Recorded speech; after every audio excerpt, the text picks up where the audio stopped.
तो और to the order of a certain person, इनके द्वारा अगर कोई ऑर्डर दिया जा रहा है किसी पार्टिकुलर सर्टेन पर्सन को पेमेंट करने के लिए, तो हम उस सर्टेन पर्सन को पेमेंट करेंगे, राइट, सर्टेन पर्सन, ठीक है।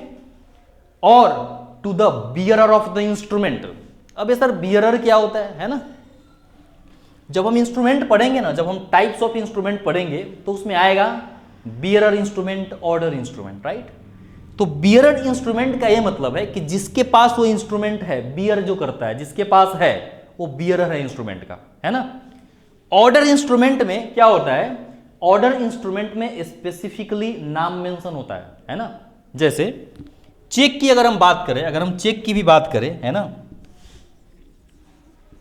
तो एक बियरर होता है, क्योंकि इंस्ट्रूमेंट है तो सब पे अप्लाई होगा, राइट, और एक ऑर्डर होता है। अगर आपने सुना है अकाउंट पे ही चेक, अकाउंट पे ही चेक, ठीक है, मतलब अगर हमें कोई चेक देता है तो उसमें लिखा रहेगा कुंदन कुमार, तो मतलब ये हो गया कि नाम स्पेसिफिकली उसमें मेंशन है कुंदन कुमार, यानी कि ये पैसा कुंदन को ही मिलेगा। ऐसे केस में क्या होता है कि जब हमको कोई ऐसा चेक मिला जिस पे लिखा हुआ है कुंदन कुमार, तो अब कुंदन कुमार के नाम से, है ना, किसी बैंक अकाउंट में, मतलब बैंक में अकाउंट होना जरूरी है। उसी अकाउंट में जब वो चेक डालेंगे तो फिर जाकर के उसमें जो भी अमाउंट मेंशन होगा, मेरा अकाउंट क्रेडिट होगा उतने पैसे से। तो जब भी किसी इंस्ट्रूमेंट में पार्टी का, है ना, यानी कि पेई का, है ना, पेई का, पेई उसको बोलते हैं जिसको पैसा मिलता है ना, तो अगर उसका नाम मेंशन है तो हम ऐसे इंस्ट्रूमेंट को हम ऑर्डर इंस्ट्रूमेंट कहेंगे जिसमें नाम मेंशन है। लेकिन अगर नाम मेंशन नहीं है तो हम ऐसे इंस्ट्रूमेंट को बियरर इंस्ट्रूमेंट कहेंगे। क्या कहेंगे हम, बियरर इंस्ट्रूमेंट कहेंगे। तो तीन बातें कहा है इन्होंने, बोला कि प्रोमिसरी नोट के केस में, है ना, किसके किसके लिए प्रोमिसरी नोट बनाया जा सकता है। तो एक तो बोला डायरेक्ट इसके लिए, जो या तो क्रेडिटर है या तो जो लेंडर है, इसके लिए बनेगा। फिर दूसरा बात इन्होंने कहा कि इनके इंस्ट्रक्शन पे किसी सर्टेन पर्सन के फेवर में भी बनाया जा सकता है। ये जैसा इंस्ट्रक्शन देंगे तो इनके इंस्ट्रक्शन के अकॉर्डिंग, राइट, है ना, इनके इंस्ट्रक्शन के अकॉर्डिंग किसी सर्टेन पर्सन के फेवर में भी ये बनाया जा सकता है। और लास्ट बोला to the bearer of the instrument, यानी कि जिसके पास ये इंस्ट्रूमेंट होगा, बियरर का मतलब क्या है, जिसके पास वो है ना, जिसके पास वो इंस्ट्रूमेंट होगा उसको ये अधिकार होगा कि उतना पैसा उसको वहां से मिलेगा उस पार्टिकुलर ड्यू डेट पे। ये आया समझ में। एक और बात इसमें आता है, बड़ा ही इंटरेस्टिंग चीज एक्चुअली, कि बियरर इंस्ट्रूमेंट की अगर हम बात करें, है ना, तो बियरर इंस्ट्रूमेंट कोई होता है, जैसे अगर हमें कोई इंस्ट्रूमेंट दिया गया, मेरा नाम नहीं लिखा हुआ है उसमें, तो जो बियरर इंस्ट्रूमेंट होते हैं वो ट्रांसफरेबल भी होते हैं। याद मतलब आज हमारे पास मान लो एक चेक है ना, चेक है, ठीक है, जो बियरर इंस्ट्रूमेंट है, तो हम तुमको ट्रांसफर कर दिए, वहां से उधर ट्रांसफर हो गया, वहां से उधर ट्रांसफर होते रहता है ना। कब तक ट्रांसफर होते रहेगा, ये सब चीज आगे हम पढ़ेंगे, आगे हम कवर करेंगे, है ना। गौर से थोड़ा सा समझ लेना है कि बियरर इंस्ट्रूमेंट का सीन क्या है। देखो, कभी भी ऑर्डर इंस्ट्रूमेंट ट्रांसफर नहीं होगा, क्योंकि ऑर्डर इंस्ट्रूमेंट में तो नाम है, जब मेरा नाम ऑलरेडी लिख दिया तो पैसा हमें ही मिलना है ना, वो ट्रांसफरेबल आगे नहीं है।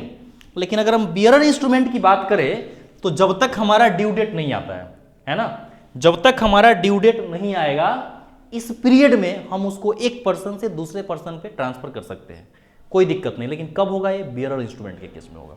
तो वही बोला कि जो बियरर होगा इस इंस्ट्रूमेंट का, है ना, उसे भी ये क्या होगा, ड्रॉ हो जाएगा। आया यहां तक समझ में कि एग्जैक्टली प्रोमिसरी नोट का क्या मतलब है ना। तो ये प्रोमिसरी नोट की कहानी है।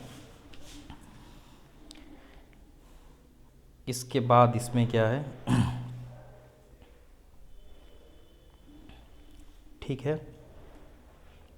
प्रोमिसरी जो नोट होते हैं इसका कुछ फॉर्मेट इसी तरीके से रहता है ना। ये राइटिंग में होना चाहिए, साइन होना चाहिए, ये स्टाम्प भी होना चाहिए ड्यूली। इसमें लिखा रहता है कि हाँ आई प्रॉमिस, पहले तो पूरा नाम रहेगा, आई जो भी नाम है ना, फिर इसमें रहेगा प्रॉमिस टू पे रुपीज इतना इतना इतना, किसको पैसा देना है, ये सारा इसमें बाइफरकेशन लिख करके यहाँ साइन करके स्टाम्प रहेगा या डेट रहेगा, है ना। ये सब चीज़ इस तरीके से करके वो एग्जीक्यूट होता है।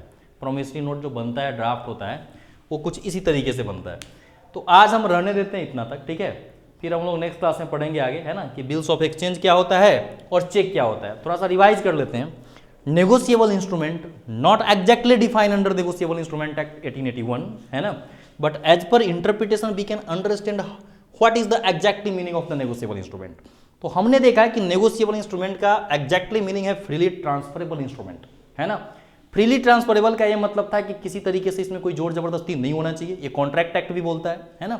और इंस्ट्रूमेंट का मतलब वैसा डॉक्यूमेंट जिसके माध्यम से, है ना, कुछ राइट क्रिएट किए जा सके, कुछ ऑब्लिगेशन क्रिएट किए जा सके, कुछ राइट एंड ऑब्लिगेशन को ट्रांसफर किया जा सके, मॉडिफाई किया जा सके, एक्सटिंग्विश किया जा सके, राइट। ये स्टाम्प एक्ट में डिफाइन है। फिर हमने देखा कि नेगोशिएबल इंस्ट्रूमेंट होने के लिए कुछ कंडीशन है जो हमको ध्यान रखना जरूरी है कि जब भी मेरे पास कोई इंस्ट्रूमेंट दिए जाए हम कैसे समझे, हाउ वी कैन डिटरमाइन कि whether the instrument is negotiable instrument और नॉट, है ना। इसके लिए हमने देखा कि उस नेगोशिएबल इंस्ट्रूमेंट का फ्रीली ट्रांसफरेबल होना जरूरी होगा, है ना। दूसरा है कि वह अनकंडीशनल होना चाहिए, उसमें सर्टेनिटी होना चाहिए in respect of the amount, time and person, है ना।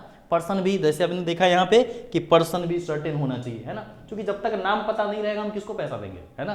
तब तो हम जाते हैं बैंकों में तो कभी कभी आधार कार्ड मांगता है कि आप बताइए कि आप वही आदमी है ना। तो सर्टेनिटी भी होना चाहिए, है ना। फिर हमने देखा कि फिर सेक्शन जो 13 है, 13 है, उसमें नेगोशिएबल इंस्ट्रूमेंट को इन्होंने बोला है कि नेगोशिएबल इंस्ट्रूमेंट इंक्लूड्स, क्या क्या बोला उन्होंने, promissory note, bills of exchange और चेक। फिर हमने पढ़ा कि प्रोमिसरी नोट का एग्जैक्टली मीनिंग क्या होता है ना। तो यहां तक हम लोग आज पढ़े हैं। नेक्स्ट क्लास में हम लोग पढ़ेंगे बिल्स ऑफ एक्सचेंज। ठीक है, थैंक यू।